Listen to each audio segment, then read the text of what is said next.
Ganj cafe fine dine లో menu మొత్తం చూసి కెరియర్ మీద మామూలుగా కాదు చాలా గట్టిగా ఫోకస్ చేయాలని ఫిక్స్ అయ్యా. ఇక్కడ మీరు టిఫిన్స్ ట్రై చేసే ఉంటారు, మరి మీల్స్ ఎప్పుడైనా ట్రై చేశారా? Veg thali 299 rupees. చాలా లిమిటెడ్ ఐటమ్స్ ఇచ్చారు. పాయసం యావరేజ్ అనిపించింది. Masala curry and puri combination అయితే పర్ఫెక్ట్ గా సెట్ అయింది. మసాలా వడ బయటికి క్రిస్పీగా, లోపల పప్పులుగా తగులుతూ తినడానికి బాగుంది. అడిగితే ఇంకో వడ ఇచ్చారు. ఫ్లేవర్డ్ రైస్ ఓకే ఓకే అనిపించింది. సల్లమిరపకాయ పెసరపొడి ఒక్క స్పూన్ తీసుకొని వేడి వేడి అన్నంలో ఒక ముద్ద కలుపుకొని తింటే స్వర్గమే. పల్లిపొడి స్టాక్ ఉంది, సర్వ్ చేశారు. ఆయిల్ స్మెల్ వచ్చింది. బీరకాయ రోటి పచ్చడి ఆన్ పాయింట్ ఉంది. నాకైతే తక్కువ రైస్ లో ఎక్కువ రోటి పచ్చడితో తినడం ఇష్టం.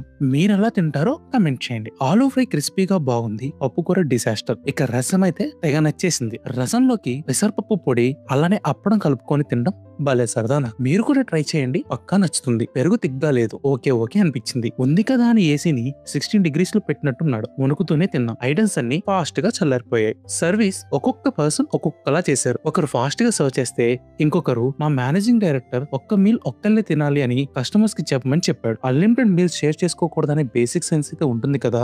ఓవరాల్ గా అయితే 299 రూపీస్ కి వర్త్ అనిపించలేదు. తక్కువ తినే వాళ్ళకైతే ఇది ఒక డీసెంట్ ఆప్షన్. మాకు టోటల్ గా 3 members కి 1029 రూపీస్ అయింది. వాలే పార్కింగ్ ఉంది, వీల్చైర్ యాక్సెసిబిలిటీ లేదు. కిచెన్ హైజీన్ చెక్ చేసుకుని తినే రెస్పాన్సిబిలిటీ మాత్రం మీదే. మరిన్ని హానెస్ట్ రివ్యూస్ కోసం సబ్స్క్రైబ్ అవ్వండి. నేను మీ బకాసురా.